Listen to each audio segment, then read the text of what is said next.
de la afectación que se sucede en el corazón a nivel del miocardio, ¿no? A nivel del miocardio, de la masa muscular principalmente, y hablamos de las miocardiopatías, ¿no? Las miocardiopatías, que son las conocidas, pues, ¿no? La dilatada, hipertrófica, restrictiva y un poquito de la infecciosa, ¿no? O de la inflamatoria. ¿Ya? Entonces, solamente para diferenciar dos cositas, no, una cosita acá. Las miocardiopatías, en general, son de causa no tan frecuente, no tan frecuente dentro de las enfermedades a nivel cardíaca. Y pues cuando hablamos de una miocardiopatía, pues nos metemos en la cabecita de que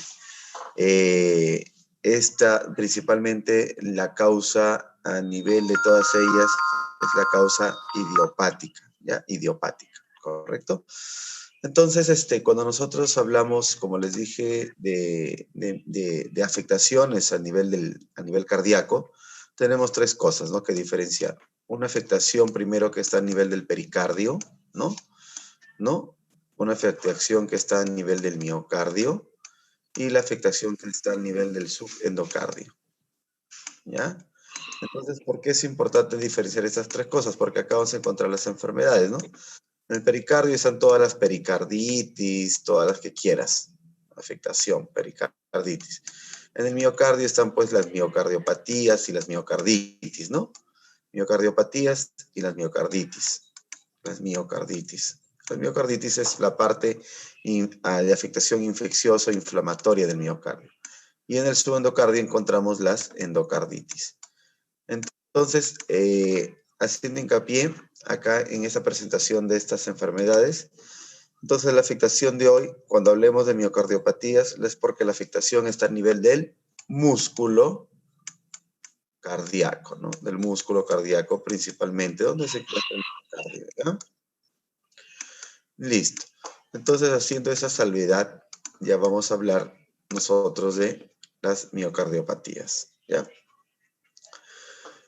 Listo. Entonces, como ya dijimos, las miocardiopatías, la definición de miocardiopatía se vendría a ser como la alteración estructural y funcional de miocardio, ¿correcto? Como ya se mencionó anteriormente, es una alteración tanto estructural. ¿Por qué estructural? Estructural, ¿por qué? Porque va a presentar cambios que se van a ver principalmente a través de una ecocardio, ¿no? Ecocardio. Es decir, a nivel cambios evidenciables, ¿no? Evidenciables, que nosotros lo vemos principalmente el ecocardio. Y el ecocardio se constituye sino en la principal, en la primera línea de apoyo al diagnóstico, ¿correcto?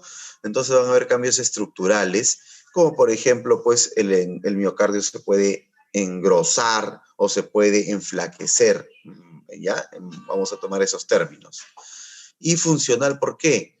Funcional, ¿por qué? Porque va a haber una alteración de la función, ¿no? La función va a estar alterada, principalmente. Y si nosotros hablamos de miocardio, principalmente lo que se va afectada es mayormente el ventrículo, ¿no? El ventrículo, ¿no? Entonces, la función se ve afectada. ¿Y cómo yo mido la función afectada a nivel cardíaco? Con la fracción de eyección, ¿ya? Con la fracción de eyección. Entonces, si nosotros vamos a hacer un cuadro comparativo a nivel de las miocardiopatías, vamos a ver primero los cambios estructurales que te produce la miocardiopatía, y lo mido a nivel del ecocardiograma, y los cambios funcionales a través de la fracción de eyección, ¿ya? Que eso también es medible ¿con quién? Con el ecocardiograma. Y vamos a ver un cuadro comparativo muy interesante posteriormente, ¿ya? Entonces, pero ¿cuál es el punto principal acá de las miocardiopatías para entender? Que hay ausencia de cualquier problema hipertensivo, coronario, valvulopatías y cardiopatías congénitas. Es decir, yo tengo que ver una alteración del miocardio, pero en ausencias de estas cuatro patologías. ¿Y por qué estas cuatro patologías? Porque estas cuatro patologías son las causas más frecuentes de que me pueden a mí dar una miocardiopatía, ya sea en su presentación dilatada, hipertrófica principalmente, ¿correcto? Entonces, si yo tengo un paciente, por ejemplo, con una hipertensión arterial y a mí me hace una cardiopatía hipertrófica, yo no voy a hablar de una miocardiopatía, ¿no? Primaria, claro está, sino voy a hablar de un proceso secundario, ¿correcto? Hablo de una miocardiopatía hipertrófica secundaria. Entonces, no olvidar el término, ¿no? Cuando yo hable de miocardiopatía en el contexto, voy a hablar de estas tres, pero en el contexto primario, ¿correcto? Primario, ¿ya? En el contexto primario, ¿correcto? Entonces, yo voy a hablar de miocardiopatía dilatada, hipertrófica y restrictiva primaria, en este punto. Cuando hay ausencia de estos problemas, coronario, valvulopatías, cardiopatías congénitas e hipertensiva, ¿correcto? Y si yo veo, por ejemplo, ya les dije, una cardiopatía hipertrófica consecuente a un paciente hipertenso crónico, hablo de cardiopatía hipertrófica secundaria a hipertensión. O si yo hablo de una cardiopatía dilatada consecuentemente o secundaria a un problema de una enfermedad coronaria crónica, es decir, una cardiopatía isquémica, hablo de la misma manera, ¿correcto? Entonces no confundamos esa situación. El contexto acá es primario, el estar originado a nivel del miocardio, pero sin una causa clara al respecto. Listo. Y la OMS lo clasifica en las tres cardiomiopatías más importantes y más frecuentes, que son la dilatada, la hipertrófica y la restrictiva. Dentro de las tres, la más frecuente es la cardiopatía dilatada. Creo que eso ya lo sabemos. La cardiomiopatia dilatada es la más frecuente dentro de estas tres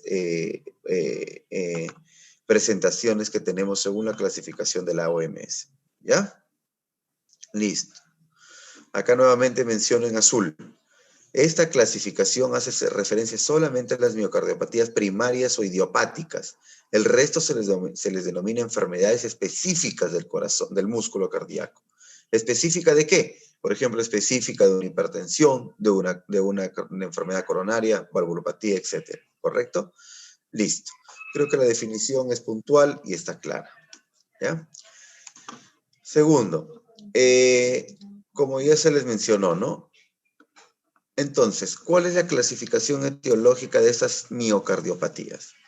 Cuando hablamos de un contexto primario, hablamos de primario, ¿no? De la afectación primaria, hablamos de un contexto idiopático, principalmente, ¿correcto? Dijimos que cuando hablamos de una miocardiopatía sin consecuencia de un proceso secundario, principalmente la causa es idiopática, ¿correcto? Idiopática. Y en segundo contexto, de característica familiar o hereditaria, ¿ya?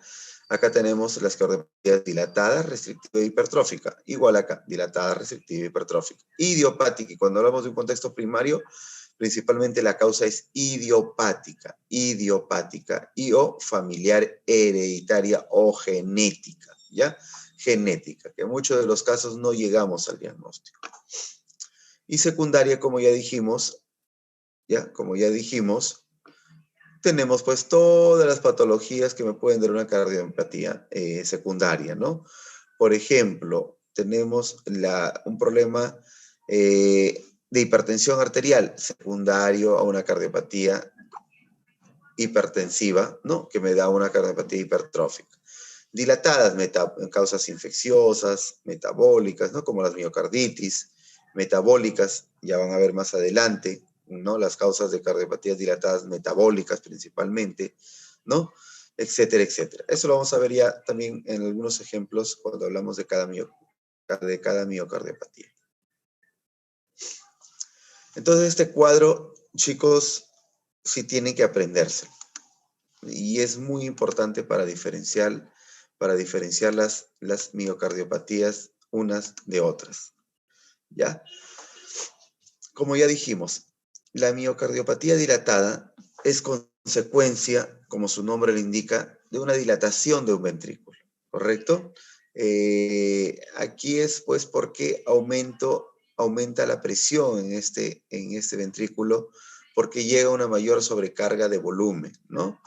Entonces, cuando yo tengo un corazón dilatado,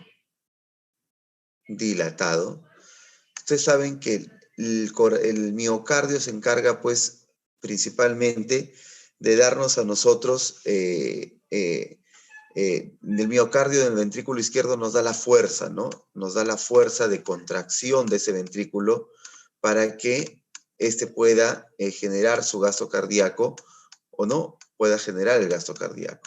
Entonces, cuando yo hablo de una miocardiopatía dilatada, significa que ese corazón va a estar dilatado como un globo, ¿ya? Pónganse eso en su cabeza, es un globo. Y ese globo, este miocardio dilatado, no va a tener fuerza, pues. Al no tener fuerza, ese miocardio, yo voy a hablar de una disfunción sistólica, ¿ya? Porque en la sístole, pues, lo que yo quiero es la contracción de ese ventrículo para que genere un gasto cardíaco, para que genere un volumen eyectivo, para que genere todo ello. ¿Y eso con quién lo mido? Con la fracción de eyección. Entonces, la característica clínica de la miocardiopatía dilatada es la disfunción sistólica. Ese ventrículo izquierdo, su espesor parietal va a disminuir, no va a tener fuerza para generar una fracción de eyección y por lo tanto, esta va a disminuir, ¿no? Voy a tener una fracción de eyección disminuida, ¿correcto? Listo. Entonces, así se comporta una cardiopatía dilatada en resumen. Cuando yo hablo de una cardiopatía hipertrófica, significa que el ventrículo izquierdo es el que no está dilatado como un globo, sino está engrosado, como ustedes ven acá, miren, en esta figurita. Está engrosado, está hipertrofiado. ¿Eso qué significa? Un ejemplo, que cuando yo, por ejemplo, voy al gimnasio y comienzo a hacer fuerza, comienzo a hacer gimnasio con pesas, ¿qué es lo que va a suceder en el músculo? Se va a hipertrofiar, ¿no? Y si va a hipertrofiar, ¿se ve alterada la fuerza del corazón? No, va a tener la misma fuerza. Por lo tanto, va a tener una fracción de eyección normal, ¿correcto? Y la disfunción mecánica que se genera en la relajación, no se genera en la contracción, porque la contracción está bien, porque el músculo miocárdico se encuentra incluso hipertrofiado y con una fracción de eyección normal. Entonces, la disfunción mecánica es en la diástole, en la relajación del músculo. No se relaja bien este músculo, ¿no? No hay una buena relajación a nivel del ventrículo y la alteración es diastólica, ¿correcto? El espesor parietal aumentado, ¿correcto? Volumen del ventrículo izquierdo totalmente disminuido. ¿Por qué? Porque ya este espacio está siendo ocupado por el miocardio y este volumen que tendría que ser un poquito más alto está disminuido, ¿correcto? En cambio, en la dilatada está el volumen aumentado, ¿no? Porque esto se dilata, se hace como un globito, cede al volumen y el volumen aumenta del ventrículo izquierdo para producir incluso eh, mayor adelgazamiento de la válvula, perdón, del miocardio. Y en la miocardiopatía restrictiva es muy similar a la hipertrófica. La miocardiopatía restrictiva significa que este miocardio sufre un cambio y comienza a tener un compromiso de una fibrosis. Entonces, este miocardio sufre, todo el músculo, más bien, en vez de ser músculo, comienza a producir fibrosis, comienza a producir engrosamiento de este ventrículo y es muy similar a la cardiopatía hipertrófica. Se engruesa el músculo miocárdico. Músculo miocárdico se engruesa por depósitos a ese nivel del músculo, ¿no? Entonces, si es muy similar por el engrosamiento del músculo, igual la fracción de eyección no se va a ver alterada y la disfunción es diastólica. Acá encontramos un volumen normal o disminuido y el espesor es normal o aumentado, ¿no? Por el engrosamiento también, por la fibrosis de este músculo, ¿correcto? Entonces, la más frecuente, ¿quién es? La miocardiopatía dilatada. Es la miocardiopatía más frecuente de presentación en los adultos, ¿correcto? ¿Y cuál es la causa más frecuente de muerte súbita si yo hablo de una miocardiopatía? Cuando ustedes recuerden, ¿cuál es la causa más frecuente de muerte súbita si yo hablo de una miocardiopatía? La hipertrófica. La hipertrófica. ¿Correcto? Entonces hay que ser muy claros a nivel de esos cambios. Causa más frecuente de muerte súbita en los jóvenes o adultos por una miocardiopatía, causa hipertrófica. Pero la causa más frecuente de presentación de miocardiopatías en edad adulta o jóvenes es la miocardiopatía dilatada, ¿ya? Son dos cosas distintas. No lo olviden porque esas son preguntas de exámenes siempre a nivel de lo que es presentación, ¿ya? Correcto. Chicos, ¿hay alguna pregunta?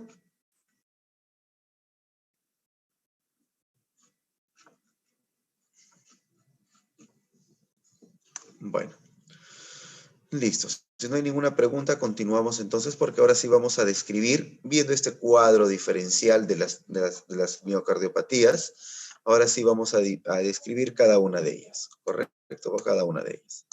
Entonces, está claro, ¿no? Está claro, dilatada, hipertrófica y restrictiva, y cómo es su comportamiento a nivel de la disfunción que produce y a nivel de la fracción y de eyección, que eso es lo clásico que se va a ver nuevamente acá. Entonces, dijimos, la miocardiopatía dilatada. La miocardiopatía dilatada, como ya se mencionó anteriormente, significa que este miocardio se dilata, ¿no? A expensas de que su pared disminuye en grosor, ¿no? Es como un globo, no se olviden. Si yo al globo le voy poniendo agua, agua y más agua y más agua, este globo va a comenzar a dilatarse, pues, ¿no? Se comienza a dilatar y este músculo miocárdico se dilata. Es como si acá llegara volumen y volumen y volumen y volumen. Aumenta el volumen, ¿no? Entonces este miocardio igualito se comporta como el globo. Se dilata, se dilata, se dilata y el espesor se comienza a disminuir del músculo cardíaco, ¿correcto?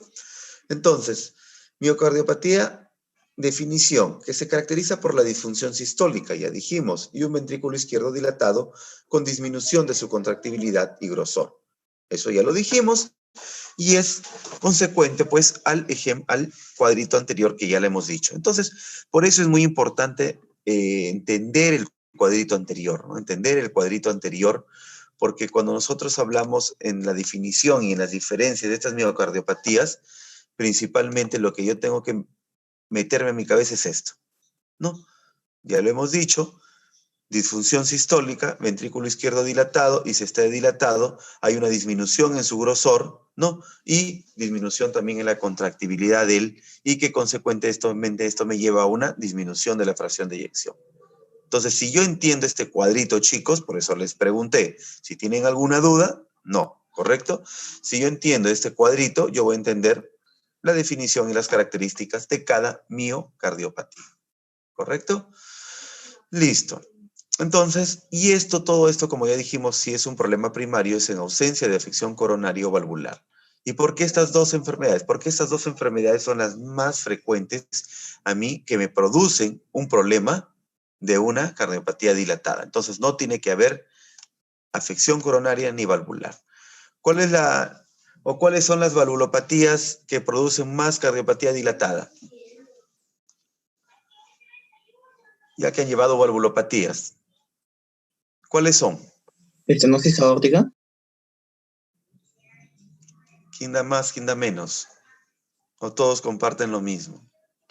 ¿Quiénes son las valvulopatías que me producen más miocardiopatía dilatada? Estenosis mitral. Sara, ¿por qué te equivocas, Sara? Dime. ¿Ah? Los que son las insuficiencias. No, sería insuficiencia porque las dos se dilatan, las dos. Insuficiencia Ya, mitral. pues, Sara, Sí. encima de mi grupo, ese día para Te le he colgar. dicho Sara. hoy, Sara, te le he dicho. Ya, son las insuficiencias, chicos, no nos olviden, las insuficiencias son las que generan volumen a nivel, aumento de volumen a nivel del ventrículo, la aurícula. Cuando yo encuentro una mayor dilatación de aurículo-ventrículo, ¿ya? De aurículo-ventrículo, significa que yo estoy ante si estoy en una valvulopatía, estoy ante una insuficiencia. ¿Por qué insuficiencia? Porque la insuficiencia que genera que haya más volumen por el regreso de la sangre.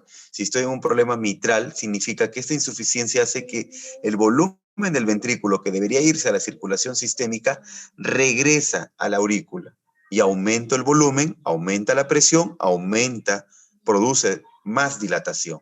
Igual en la insuficiencia aórtica, viene el volumen que regresa de la aorta porque no se cierra bien esa válvula y aumenta el volumen y produce mayor dilatación, ¿correcto? En las estenosis no. ¿Por qué? Porque ¿qué sucede? En la estenosis es como si tuvieras tienes una válvula pequeña y lo que hace el músculo es tratar de vencer esa fuerza. ¿Y qué hace? Se hipertrofia, pero hacia adentro, a expensas del músculo. ¿Correcto? Y ahí disminuye el volumen. ¿Ya? Bueno, continuamos entonces. Eso creo que, bueno, eso es clase de valvulopatías, ¿ya? Y eso, bueno, ya se ha explicado en la parte práctica, bueno, en el grupo, ¿no? Que tenemos. Listo. Entonces, dentro de la etiología de las miocardiopatías dilatadas, tenemos, como ya dijimos, lo más frecuente, chicos, si hablamos de una miocardiopatía, es las causas idiopática. Acá, si hablo de una miocardiopatía dilatada, pues lo más frecuente es la causa idiopática, cerca del 50% de causas. Y los defectos hereditarios o familiares, ¿ya? Como por ejemplo, acá se ponen algunos ejemplos, distrofia vinculada a la distrofina, como la enfermedad de Duchenne, ¿ya? Entonces, esto constituye el 25% dentro de las causas de miocardiopatía dilatada, ¿ya? Los defectos hereditarios o familiares. Y como ya dijimos, de ahí tenemos diversas u otras causas. Una de ellas, ¿no?, es la miocardiopatía del periparto, no se olvide. Ustedes saben que en el parto pues se genera mayor volumen, se producen cambios a nivel sistémico de la gestante para hacer el soporte de ese volumen aumentado para lo que es la resección del fetito, entonces, o del nuevo ser. Entonces, ese corazoncito sufre cambios y eso lo llamamos nosotros miocardiopatía periparto, que muchas veces pueden ser se encuentran, pero que pueden ser pasajeras, ¿no? Se sucede eso en el corazón hasta que el cuerpo se adapte, pasa el parto y nuevamente el corazón se recupera su forma normal, ¿ya?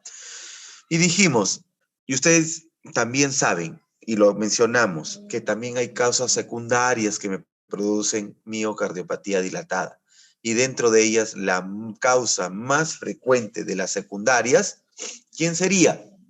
Y está ahí encerrado de rojito, el alcohol, chicos. El alcohol. Tú sabes que el alcoholismo es una de las causas más frecuentes en el mundo, ¿no? De adicción en este proceso de adicción. Entonces, si yo tengo que la causa más frecuente en el mundo de alcohol, de adicción de los jóvenes adultos, entonces el alcohol es una causa muy frecuente de cardiopatía dilatada. ¿Y qué lo diferencia de las anteriores, de las idiopáticas, de las genéticas? Que es reversible, chicos. Reversible. Esto sí es reversible. Si yo le digo, yo tengo un paciente y le encuentro una cardiopatía dilatada de repente por un ecocardio y dentro del contexto de la anamnesis, yo encuentro que este paciente es un alcohólico, de repente hay una tendencia a ingerir alcohol, con la suspensión de esto, ¿no? Yo debo hacer que se revierta este problema. Es reversible, chicos. En cambio, las anteriores es irreversible, ¿no? Porque la causa es genética, pues. ¿Cómo vas a revertir algo genético? Que tienes que sacarle los genes para que se vaya la enfermedad. Imposible. Y dentro de las otras causas tenemos también los fármacos, ¿no? Y los fármacos principalmente, los fármacos bien cardiotóxicos que encontramos son los que se utilizan en las neoplasias, ya en las neoplasias. Uno de ellos son las antraciclinas.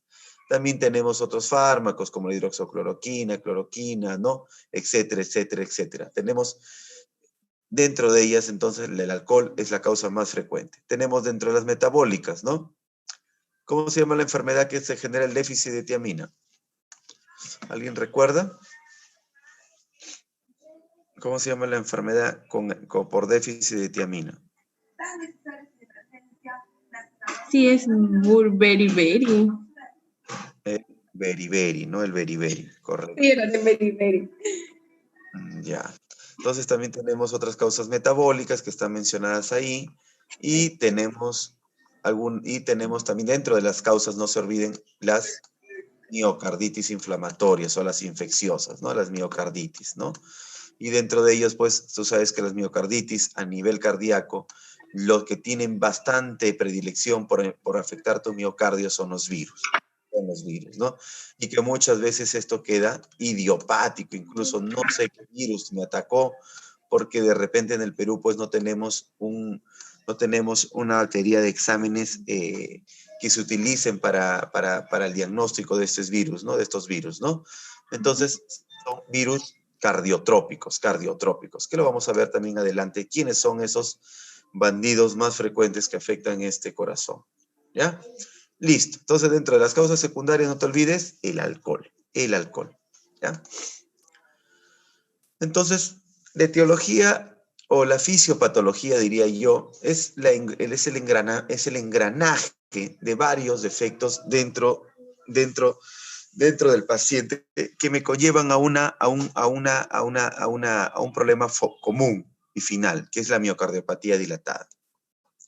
Y que esto puede ser, pues, o de repente por la presencia de un defecto, ¿no? Como ya mencionamos, por la presencia de un defecto, ¿no? Que puede ser genético, puede ser inmune, en los casos infecciosos principalmente, ¿ya?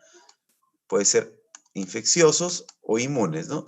Entonces, puede ser genético, inmune, o puede ser una infección viral, ¿no? Que es lo más frecuente que de repente nosotros podemos tener en una fisiopatología de una cardiopatía dilatada, ¿no? Que no sea secundaria, ¿no? Esto es primario, de causa primaria, vamos a ponerle acá, no secundaria.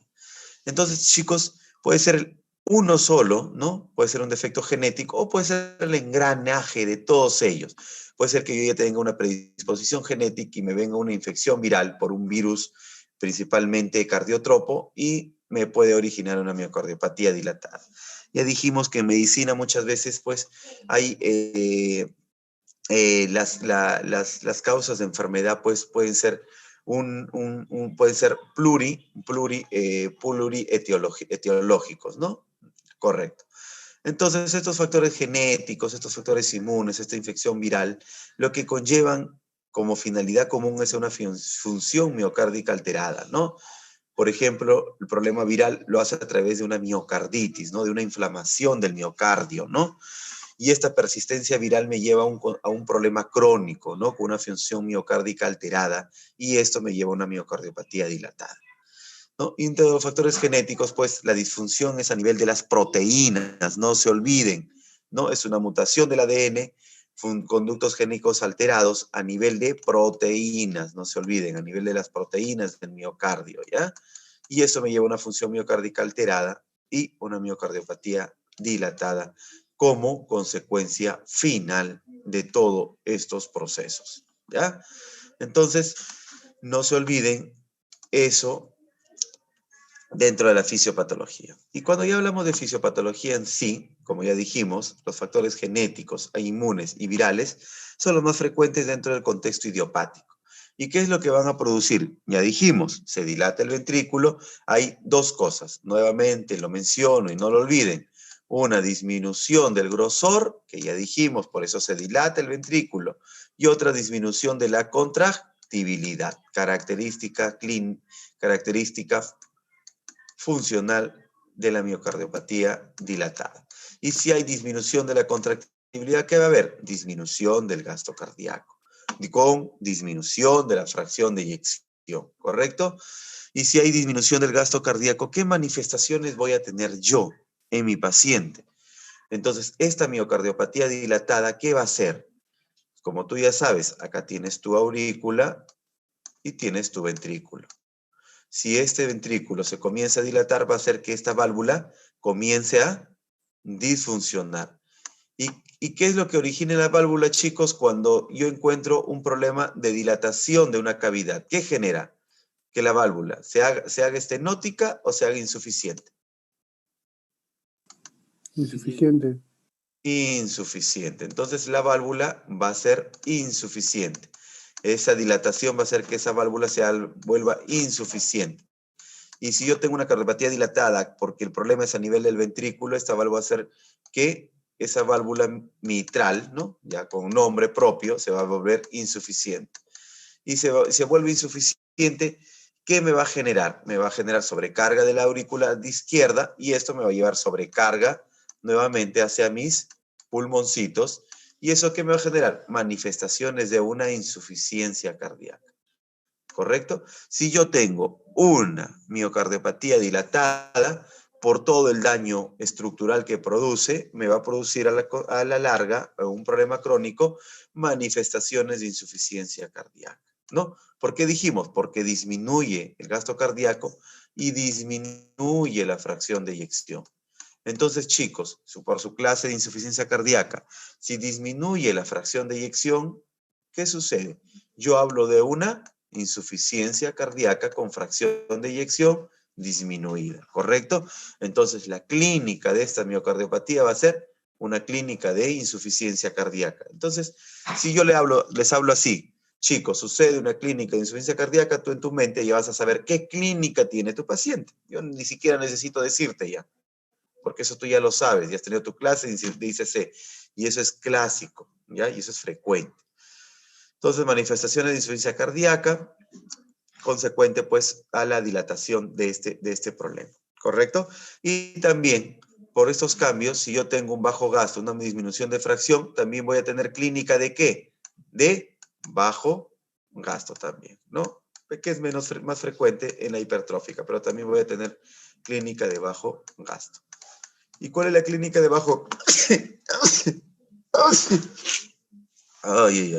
De bajo gasto. ¿Cuál es la clínica de bajo gasto?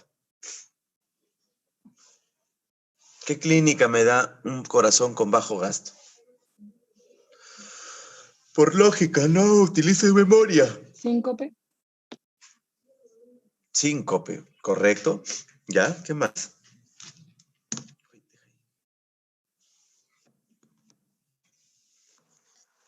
Ay. Parece que no han llevado su clase de ICC. Listo, entonces, entonces todo esto me va a llevar a esa clínica, ya no se olviden. ¿Qué más sucede? Esta dilatación, esta miocardiopatía dilatada, esta dilatación, lo que me conlleva es a la muerte de miocitos o apoptosis. Y eso me genera cardiomegalia, que es el fin común de toda esta patología, la cardiomegalia, ¿no? Y esta cardiomegalia, pues, a las finales va a llevar a todos estos problemas, ¿correcto?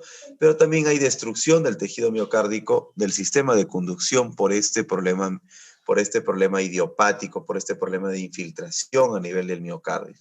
Y eso me conduce a trastornos de la conducción y arritmias también en ese paciente, ¿correcto? Entonces dijimos, si yo tengo un corazón,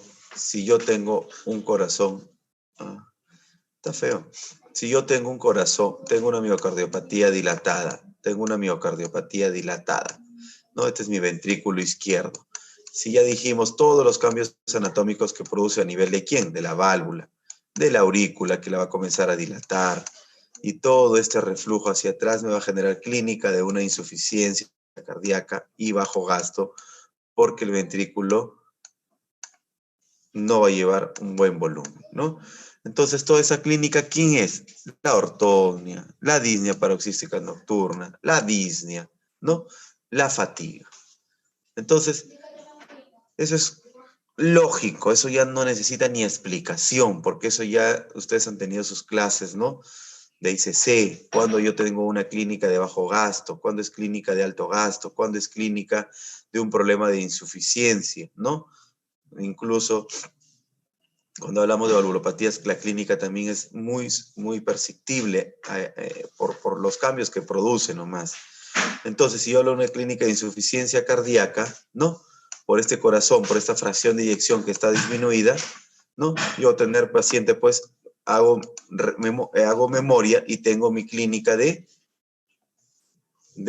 una ICC, por ejemplo, me hago memoria y tengo mis criterios de Framingham acá en mi cabeza, y voy a decir, doctor, entonces, si es clínica de ICC, va a tener disnea paroxística, va a tener ortornia, va a tener disnea, va a haber edemas, va a haber fatiga, ¿no? Va a haber, de repente, eso es la clínica. Y en el examen físico, si hay una clínica de insuficiencia cardíaca por retroalimentación se afecta el lado derecho, se afecta consecuentemente todo ello, va a haber hepatomegalia, edema, aumento de la presión venosa yugular, tercer ruido, característico de la insuficiencia cardíaca, y un soplo, de repente, un soplo también originado por la insuficiencia mitral, ¿no? Consecuentemente al daño que produce esa cardiomiopatía.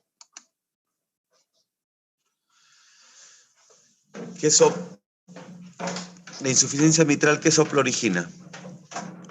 ¿Qué soplo? ¿Sistólico, diastólico? ¿Qué soplo origina?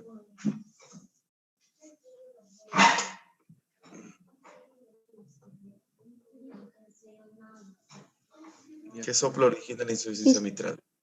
Sistólico. ¿Diastólico? Sistólico, ¿no? Recuerden la clase que les di de auscultación. Hacen su cuadrito, primer ruido, segundo ruido, primer ruido. Ponen su dibujo del soplo, ubican su válvula y listo. Si esa está hacia atrás, es insuficiencia. Y si la válvula está hacia adelante del soplo, es estenosis, ¿correcto? Entonces, la insuficiencia mitral origina un soplo sistólico. Recuerden este gráfico que les hice. Y eso también, bueno, en la parte práctica nuevamente se ha hecho eso, ¿no? Recuerden, esto es sístole, esto es diástole. El soplo está acá, el soplo está acá. O en sístole o en diástole. Si mi válvula que yo estoy haciendo hincapié está acá, esto significa que regresa y es insuficiencia. Y si mi válvula está adelante del soplo, eso es estenosis, ¿correcto? Y sé qué válvulas son del segundo ruido y qué válvulas generan el cierre del primer ruido. Listo, no necesito nada más. Y eso solamente lo tengo en mi mente y me demoro unos segundos solamente de traerlo y decirles qué soplo es. Fácil. Entonces, cuando dijimos de un problema, de una miocardiopatía dilatada, uno de ellos también, pues, el problema es la infección infecciosa, el problema infeccioso, ¿no? La parte inflamatoria. Ya dijimos, dentro de los cardiotrópicos, los que más frecuentemente tienen predilección por hacer miocarditis son los virus, ya lo dijimos, los virus. Y dentro de ellos, uno de los más frecuentes o el más cardiotrópico es el Coxsackie tipo B. Los virus Coxsackie tipo B, ¿ya? Entonces las miocarditis virales o infecciosas son autolimitadas en cerca del 90% de los casos son autolimitadas y subclínicas. Ni siquiera voy a saber yo que me dio una miocarditis con un problema de insuficiencia cardíaca. ¿Qué te genera una miocarditis? Una miocarditis te genera una cardiomegalia, una insuficiencia cardíaca como clínica del problema. No se olviden. Y muchas veces pasan subclínicas. ¿Por qué? Porque como esto es muy frecuente en etapas jóvenes, entonces el paciente puede de repente tener una miocarditis, sufre un cuadro de insuficiencia cardíaca pasajero, se cansa al hacer deporte o al caminar, etcétera, pero como no le toma en cuenta y luego nuevamente recupera el corazón su función, pasa inadvertido, no subclínico. ¿Por qué? Porque todas estas son autolimitadas. Sucede la infección, sucede el proceso inflamatorio, sucede la clínica de insuficiencia cardíaca, se autolimita como todo proceso viral, se va al virus y nuevamente el corazón recupera su función. Pero, ¿qué sucede en ese 10% de los casos? Este 10% de los casos va a un problema crónico. A un problema crónico. Y como ya dijimos, esto es, lo dijimos en un gráfico anterior, por persistencia viral. Por persistencia viral. Persistencia viral. Entonces, esto me va a originar a mí ya, si el problema se hace crónico, la infiltración del miocardio que sea crónico por persistencia viral, me va a producir una cardiomegalia, ¿no? O una cardiopatía dilatada. Cardiomegalia, ¿ya? Listo. Entonces, esa es la fisiopatología y cómo las características de una miocarditis infecciosa, principalmente viral. ¿Ya, chicos? Listo. Entonces, listo. Entonces, acá que dice infiltrados inflamatorios mononucleares con necrosis difusa focal similar a la producida por el infarto de miocardio. ¿Correcto? Entonces, dijimos, dentro de las causas infecciosas, los más frecuentes son los Coxsackie tipo B. También tenemos otros tipos de Coxsackie, tenemos los hechovirus, los adenovirus, y dentro de ellos también tener en cuenta que también tenemos algunos otros virus como el VIH, ¿ya? Como el VIH. Denme un minutito para contestar una llamada, ¿ya?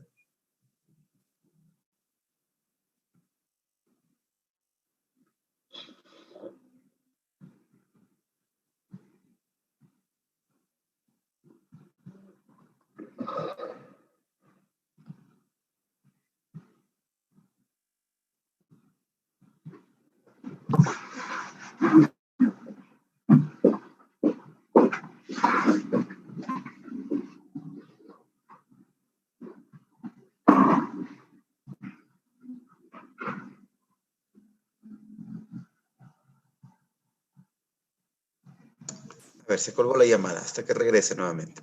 Entonces, dentro de los casos más frecuentes y los cardiotrópicos más frecuentes son los virus, no lo olviden. Acá no va a ser, no olvidar al VIH, a la hepatitis, ¿no? A la mononucleosis infecciosa, que también puede afectar el corazón, la influenza, ¿no?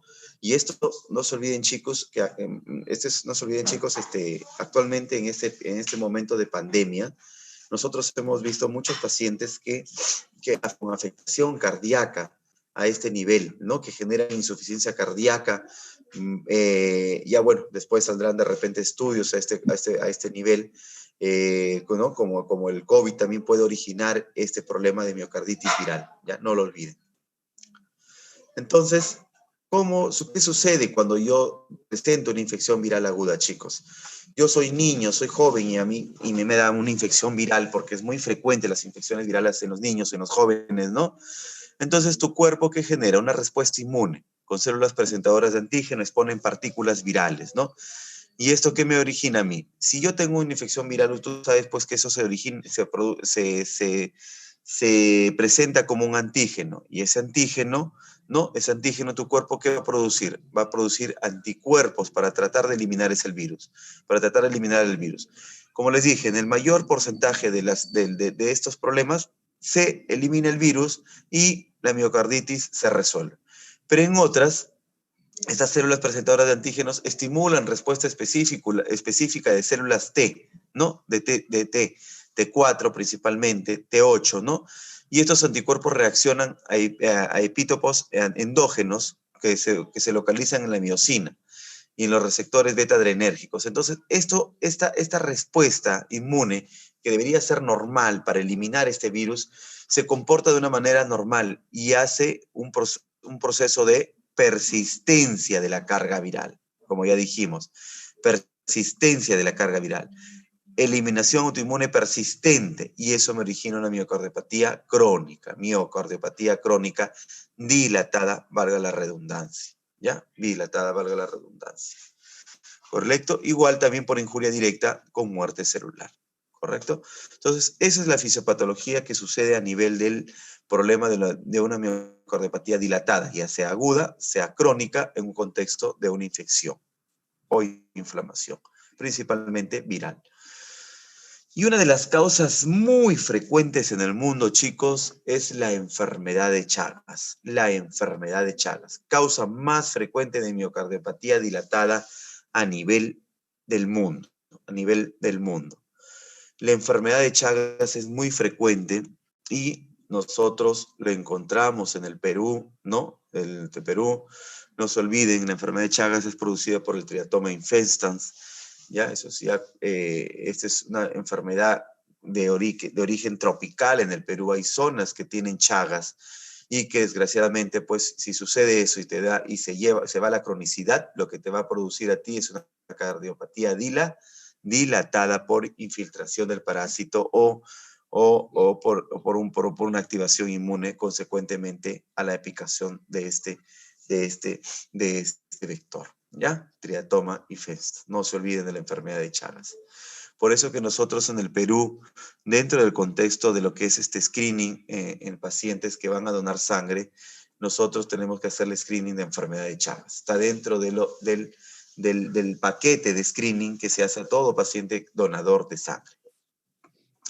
Y otras miocarditis no infecciosas que me pueden originar también una miocardiopatía dilatada son las granulomatosas. Dentro de ellas la sarcoidosis es como una de las causas más frecuentes, sarcoidosis.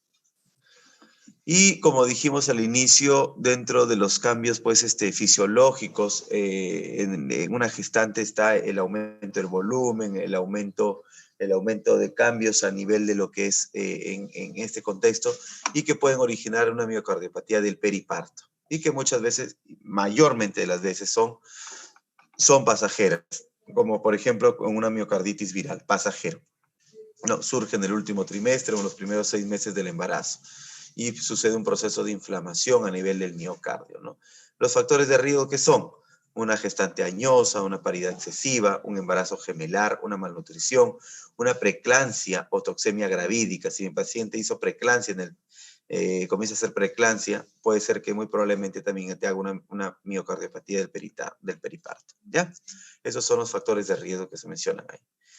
Entonces dijimos, ¿cuál es la clínica de la miocardiopatía dilatada? Sí, ya dijimos, la clínica es, ya se mencionó, ¿no? Clínica de ICC, ¿cuál es la clínica ICC? Disnea, ortognia, disnea paroxística nocturna, ¿no? Etcétera, etcétera, ¿no? Como síntomas de, recuerdas ahí tus criterios de Framingham, y también síntomas de bajo gasto. ¿Quiénes son? Debilidad, fatiga, etcétera, ¿correcto? Entonces eso es fácil, el cuadro clínico, ¿no? El cuadro clínico que presenta síntomas derivados del bajo gasto también, como dijimos. Y dentro de los signos, o ya lo que se encuentra a nivel del examen físico, encontramos, ¿no? Si hay cardiomegalia, ¿qué va a haber? Aumento del choque de punta, ¿no? El choque de punta lo voy a ver lateralizado, más lateralizado, ¿no? Voy a encontrar un tercer ruido o cuarto ruido principalmente, ¿no? Por la insuficiencia cardíaca. Tú sabes que el tercer ruido es muy frecuente encontrarlo en insuficiencia cardíaca. Un tercer ruido o cuarto ruido se encuentra presente.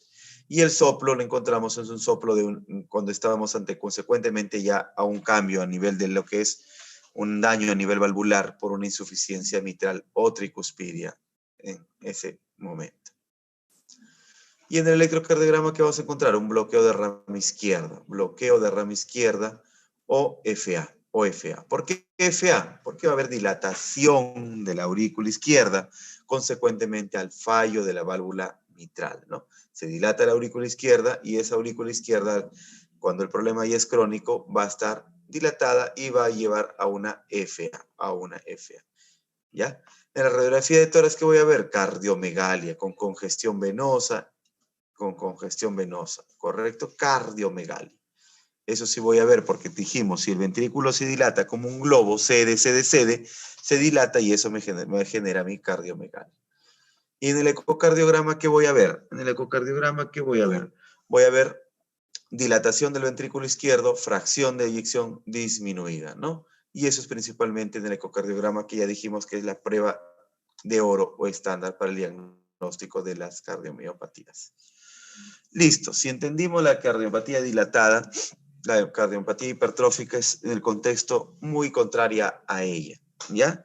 Y como ya pusimos la primera tablita, si recordamos la primera tablita, nuevamente nos va a venir, sabemos que la miocardiopatía hipertrófica genera una disfunción diastólica, ¿no? Porque el ventrículo izquierdo se dilata, se hipertrofia concéntricamente, ¿no? Está hipertrofiado concéntricamente. Entonces, es una disfunción diastólica, ¿no? Y con una fracción de eyección normal. No lo olviden, no lo olviden. Entonces, cuando yo hablo de miocardiopatía hipertrófica, ya dijimos, ¿no? Enfermedad primaria del miocardio, genética principalmente, o idiopática, ¿no? Caracterizada por hipertrofia y disfunción diastólica. Se dan cuenta que la definición viene solamente del primer cuadrito que hablamos, ¿no? Con las características de cada una de ellas. No necesito hacer nada más de memoria, chicos, ¿ya? Y afecta a uno de cada 500 a nivel mundial. Y es la principal causa de muerte súbita en jóvenes. Ya lo dijimos también. No necesitamos más cosas. ¿Y por qué esta figura? Porque ustedes han visto en el fútbol han visto que ha sucedido o casos de muerte súbita en atletas, en personas que se dedicaban al fútbol. Y en el Perú no hemos sido exentos de estos casos. No, no sé si recordarán que hace 2 años, 3 años murieron dos jugadores del Sporting Cristal jóvenes, ¿no? En la cancha, sí, muerte súbita. ¿Por qué? Por miocardiopatía hipertrófica no diagnosticada a tiempo. Porque si yo tengo un paciente con una miocardiopatía hipertrófica, está totalmente contraindicado cualquier actividad que genere un alto gasto, como por ejemplo el fútbol o otras disciplinas. ¿Ya? Entonces, dentro de la miocardiopatía hipertrófica ya dijimos, si es hipertrófica es como si el miocardio está engrosado, se hipertrofia concéntricamente. Y si cuando yo hablo de miocardiopatía hipertrófica a mí se me viene a la mente siempre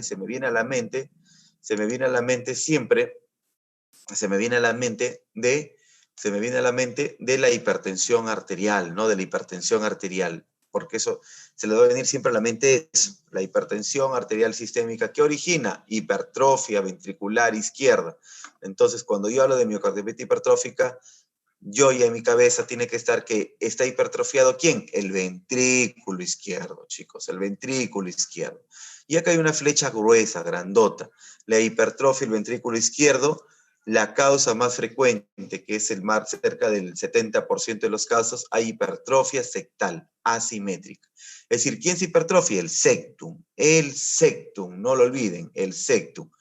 Cuando yo hablo de miocardiopatía hipertrófica idiopática, yo lo que tengo que meterme en mi cabeza es que está hipertrofiado el septum interventricular, ¿correcto? Que es lo más frecuente de presentación. Es sectal asimétrica, concéntrica, ¿ya? Y tenemos también otros tipos de presentaciones como la hipertrofia concéntrica, con menos porcentaje en lo que es presentación, y la hipertrofia apical, ¿ya? Hipertrofia apical. Entonces, ¿cuáles son las teorías que se postulan para decir que de repente esta hipertrofia se genera esta hipertrofia del septum y ventricular como causa más frecuente? Es la mutación de proteínas sarcoplásmicas, perdón. Y esta mutación de proteínas sarcoplásmicas están originadas por defectos genéticos principalmente, no lo olviden, ¿ya? Por eso me da una miocardiopatía hipertrófica a mí por causa idiopática. Entonces, todo esto hace una estimulación simpática excesiva normal que provocaría un crecimiento del músculo cardíaco. Y esto consecuentemente me va a llevar a mí a una disfunción diastólica con una fracción de eyección aumentada, ¿correcto? O normal, perdón, no aumentada, normal. Entonces, pero también se ha encontrado relación con antecedentes familiares, principalmente hijos de madres diabéticas. Hijos de madres diabéticas pueden tener un riesgo elevado de presentar una miocardiopatía hipertrófica. No lo olviden, ¿ya? Entonces, si el doctor me dijo que la carga principalmente es alteración o mutación de proteínas sarcoplásmicas y el problema es genético, yo debo saber que esto tiene una consecuencia, un daño a nivel genético. ¿Y en qué cromosoma principalmente? Cromosoma 14. Ya en el cromosoma 14 encontramos el efecto genético de la causa más frecuente, que es, ¿no?, la mutación en los genes de la miosina, que es la beta-miosina. Esta es la cadena pesada de miosina cardíaca beta. Esta es la mutación genética más frecuente que encontramos nosotros y está localizada en el cromosoma 14. Acá encontramos otras alteraciones que espero que sea menos porcentaje. Y si es genética, ¿qué dijimos? 50% de los afectados presentan una presentación autosómica dominante. Autosómica dominante.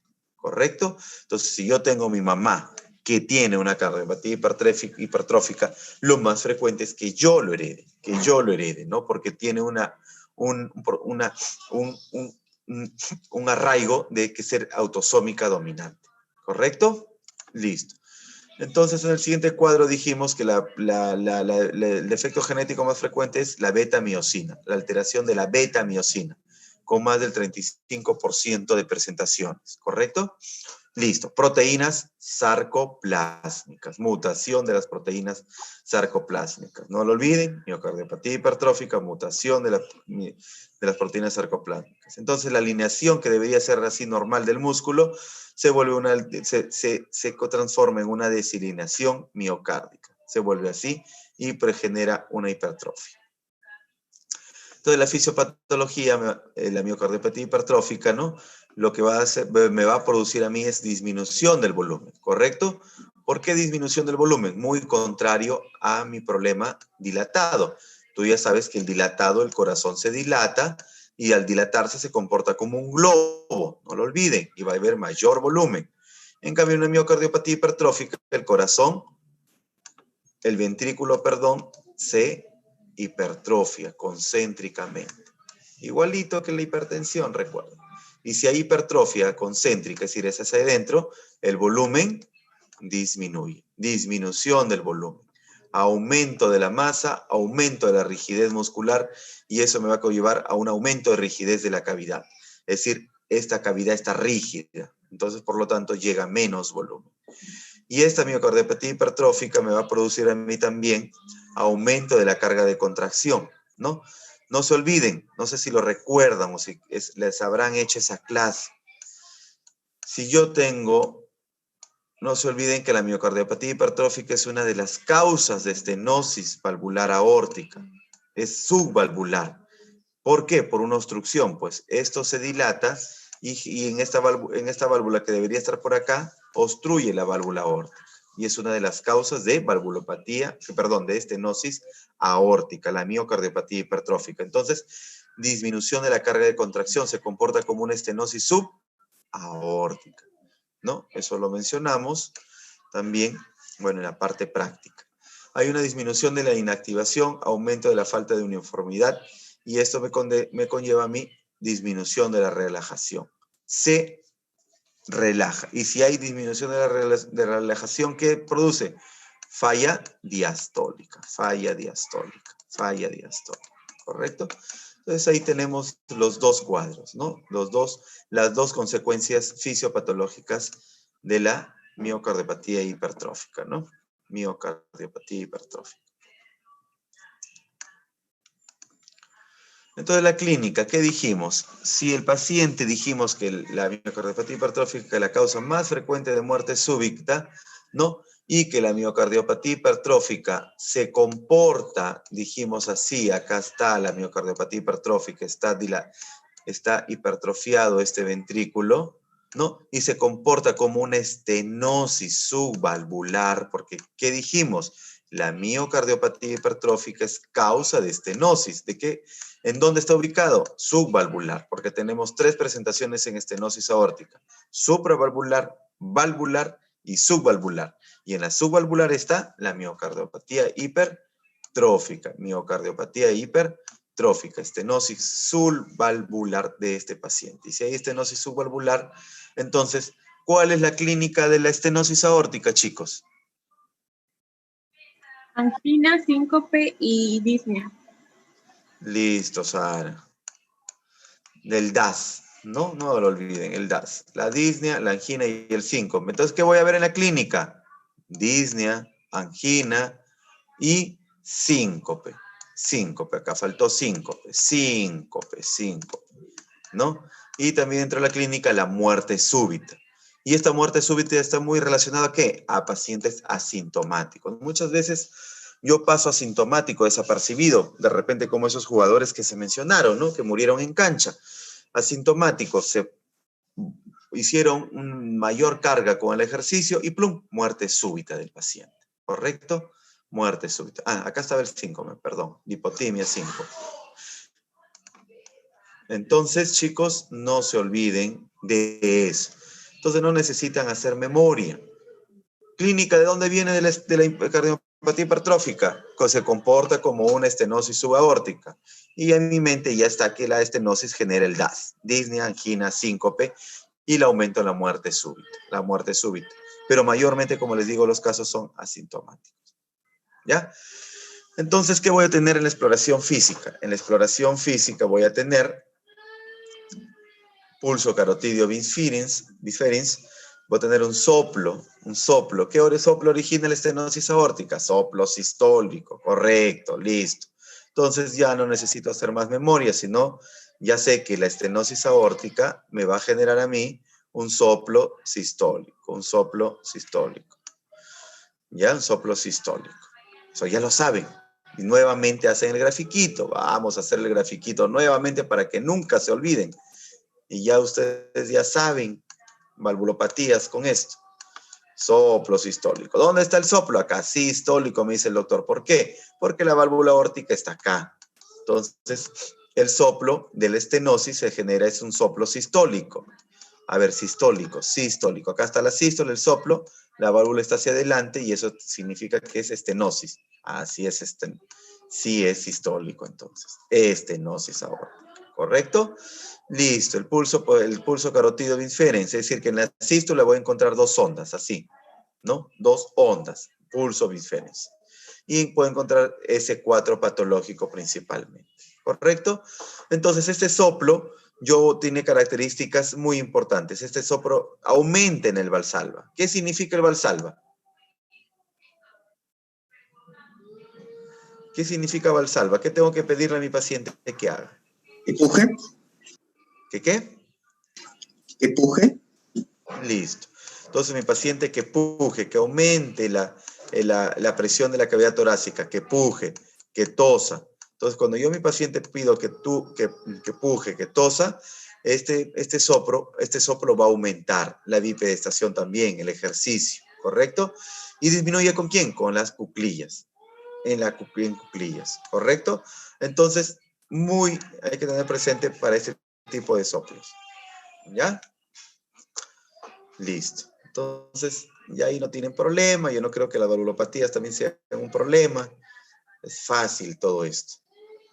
No necesito hacer mucha memoria. Dijimos el diagnóstico en el electrocardiograma. ¿Qué voy a ver en el electrocardiograma si yo tengo estenosis aórtica? ¿Qué voy a ver? A ver mi grupo, ¿qué veo? Hipertrofia ventricular izquierda. Listo. Voy a ver hipertrofia ventricular izquierda. ¿Y cómo veo hipertrofia ventricular izquierda? ¿Con qué índice? Sokolov. O el índice Sokolov. ¿Se dan cuenta que todo se vuelve fácil solamente por un concepto? Por un concepto.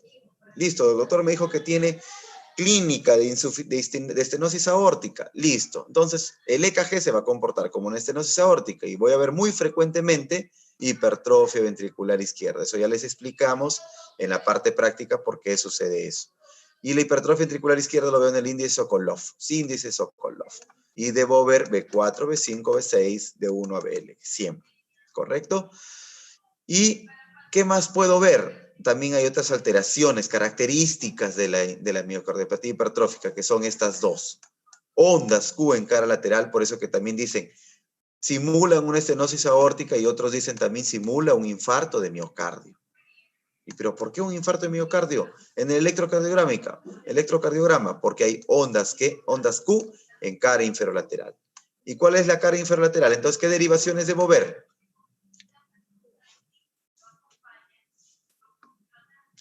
¿Qué derivaciones debo ver si digo cara inferolateral?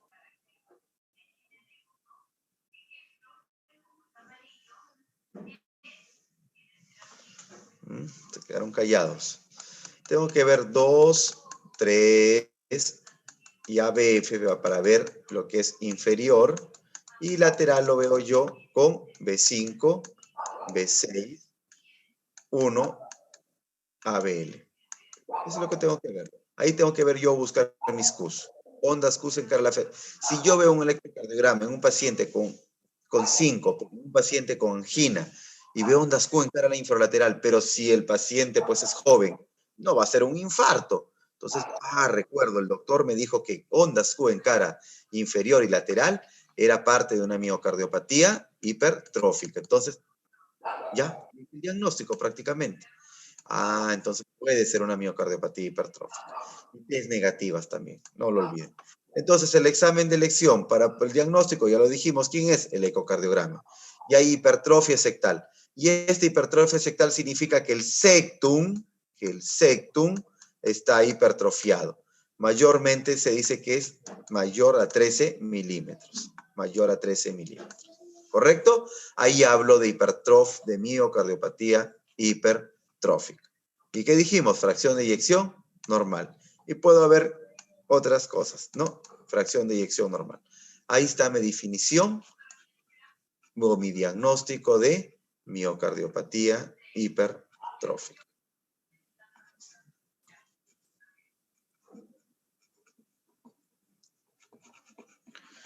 Listo, entonces fácil, no necesito mucha cosa, ¿no? No lo olviden, miocardiopatía hipertrófica, clínica y diagnóstico similar a una estenosis aórtica, miocardiopatía dilatada, parte de una dilatación a una insuficiencia cardíaca, no lo olviden. Entonces, si yo tengo una radiografía de tórax, ¿cómo la voy a ver en una estenosis aórtica, chicos? ¿Cómo es la radiografía en una estenosis aórtica? También lo explicamos. ¿Está normal o alterada? Normal.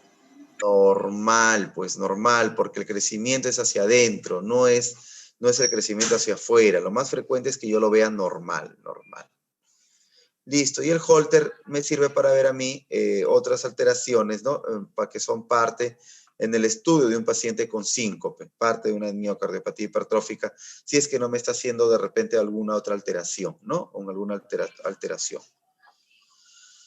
Y hay que siempre tener esto, factores de riesgo de muerte súbita en una miocardiopatía hipertrófica. Si tú tienes un paciente que ha tenido muerte súbita previa, es decir, que ha sido recuperado de una muerte súbita previa, o tiene una taquicardia ventricular sostenida, y él hiciste un Holter, un estudio, y te ve que hay una taquicardia ventricular sostenida, ese paciente tiene un alto riesgo de muerte súbita. Y cuando tienen este alto riesgo de muerte súbita, el tratamiento es un DAI, desfibrilador automático invasivo. ¿Ya? Ahí están criterios mayores y menores. Listo, chicos. Y para terminar, la miocardiopatía restrictiva. La miocardiopatía restrictiva, como ya dijimos, que es muy similar a la miocardiopatía hipertrófica. ¿Qué sucede? Que los ventrículos, ¿no? El ventrículo se engruesa, pero no por el engrosamiento del músculo, sino por fibrosis, ¿no? Por fibrosis de estos músculos. Entonces, ¿esto qué me va a generar? Miren, acá está una miocardiopatía restrictiva. Todos los ventrículos están aumentados de tamaño, hipertrofiados, ¿no? Entonces, ¿qué genera esto? Me genera una restricción al llenado de las aurículas. Y si hay restricción al llenado de las aurículas, hay una menor relajación y el problema es diastólico nuevamente, ¿no? Diastólico. Entonces, consiste en la dificultad del llenado ventricular por una disminución en la sensibilidad o ausencia de enfermedad pericárdica. Entonces, restrictiva, los ventrículos se engruesan por depósito anómalo, por fibrosis, y entonces va a haber un menor volumen acá, y al tener ese engrosamiento, esto se comporta pues como una resistencia para las aurículas. ¿Y las aurículas qué van a hacer? Se van a dilatar, se van a volver grandes. Entonces, cuando yo veo a un paciente con aurículas grandes, de repente, desde un electrocardiograma, ¿no? Si veo un electrocardiograma y veo una onda P que está totalmente agrandada en un paciente joven, que no tiene otros problemas, que no tiene valvulopatías, que no tiene nada, lo primero que yo tengo que pensar que es una miocardiopatía restrictiva. Es la menos frecuente de presentación de las miocardiopatías ya en este contexto. ¿correcto? Entonces el problema es diastólico, principalmente. Y hay dilatación de las dos aurículas, ¿no? En el otro lado era septum, ¿no? En la hipertrófica era septum, o la punta del corazón, o todo el ventrículo izquierdo, pero acá en la restrictiva es todo. Por eso las dos aurículas se dilatan. Entonces, dentro de la etiología tenemos diferentes tipos, infiltrantes por depósito. Lo más frecuente es esto. Si estoy ante un problema, ya dijimos, lo más frecuente es idiopático, pero dentro de las patologías o la etiología de causa, ¿no? Lo más frecuente es idiopático, genético, hereditario, ¿ya? Eso ya dijimos. Pero dentro de las causas secundarias encontramos a la amiloidosis como enfermedad. ¿Qué significa la amiloidosis? La amiloidosis significa depósitos de amiloide, ¿no? En diversos órganos. Los órganos más afectados a la amiloidosis son tres: el riñón, el corazón y el nervio. Ahí se deposita el amiloide y te genera cavidades, órganos grandes. Por eso que yo cuando tengo un paciente con riñones grandes y que haya hecho una insuficiencia renal crónica, a mí a la mente tengo que haber descartado una amiloidosis. La amiloidosis también es causa frecuente de síndrome nefrótico. Entonces, tengo que descartar una amiloidosis por infiltración del músculo, ya sea en el riñón, en el corazón o en el nervio. Y dentro de ellos está el corazón y genera entre comillas, una cardiomegalia, en un corazón grande por infiltración. El miocardio se infiltra, ¿no? Como ya lo dijimos anteriormente. Este miocardio se infiltra por este depósito, se engruesa y me genera lo de acá. Y la otra enfermedad dentro de las más conocidas es por depósito y es la hemocromatosis. ¿Por depósito de qué? ¿Qué es hemocromatosis? Por depósitos de fierro. Hay depósitos de fierro. Los órganos más afectados de la hemocromatosis es el hígado. Por eso que cuando nosotros hablamos de enfermedades metabólicas del hígado, ahí están dos principalmente: la hemocromatosis y ¿quién más? La enfermedad de Wilson, que es por depósito ¿de qué? De cobre, ¿ya? De cobre. Y acá también se afecta el corazón, pero por depósito de fierro en la hemocromatosis. Y de ahí tenemos otras causas de las ya que son menos frecuentes, ¿no? Que están señaladas ahí. Entonces, la clínica, el primer síntoma es la intolerancia al ejercicio. Pues no es relajación, pues chicos. Si tú aumentas la frecuencia cardíaca en ese músculo, como es falla diastólica, tú haces ejercicio, ese corazón no se va a relajar. Entonces, ¿tú qué vas a tener? Intolerancia para el ejercicio, te va a comenzar a faltar el aire, te vas a hacer clínica de disnea cuando haces ejercicio, porque ese corazón no se relaja, pues, no se relaja, no se llena el ventrículo, no se relaja para nada. Y ese es el primer síntoma que tengo yo. Y de ahí, como ya dijimos, si hay una cardiopatía restrictiva, está hipertrofiado el ventrículo izquierdo, hipertrofiado el ventrículo derecho, voy a tener clínica, pues, tanto de bajo gasto como por falla derecha, ¿no? ¿Y cuál es la clínica de insuficiencia cardíaca derecha? Edema, ¿no? Tenemos ascitis, hepatomegalia, ingurgitación yugular, etc. Y el signo de Kussmaul, no lo olviden, el signo de Kussmaul positivo. ¿Dónde veo signo de Kussmaul positivo? Principalmente. Arteria. No. El signo de Kussmaul positivo principalmente yo los veo en las pericarditis, chicos. No lo olviden. Es decir, el signo de Kussmaul yo lo veo cuando la causa es cardíaca, yo lo veo positivo en las pericarditis, y el otro, dentro de la frecuencia, la otra causa frecuente son las miocardiopatías restrictivas, ¿no? Listo. Cuando hay una obstrucción al llenado ventricular. Por eso ahí están las pericarditis como primera causa. En el electrocardiograma hay una disminución del voltaje, pues el ventrículo no está totalmente dilatado, ¿no? Y va a haber disminución del voltaje. Puede haber FA, ¿por qué? Por dilatación de la aurícula izquierda, ¿no? Se dilata, ya dijimos, las aurículas. Dentro de la izquierda y puede haber dilatación de ella. Y en el ecocardiograma hay un engrosamiento del ventrículo izquierdo, una fracción de eyección normal y una disfunción diastólica, ¿correcto? ¿Y qué necesito? Si tengo una miocardiopatía restrictiva en un paciente joven, ¿no?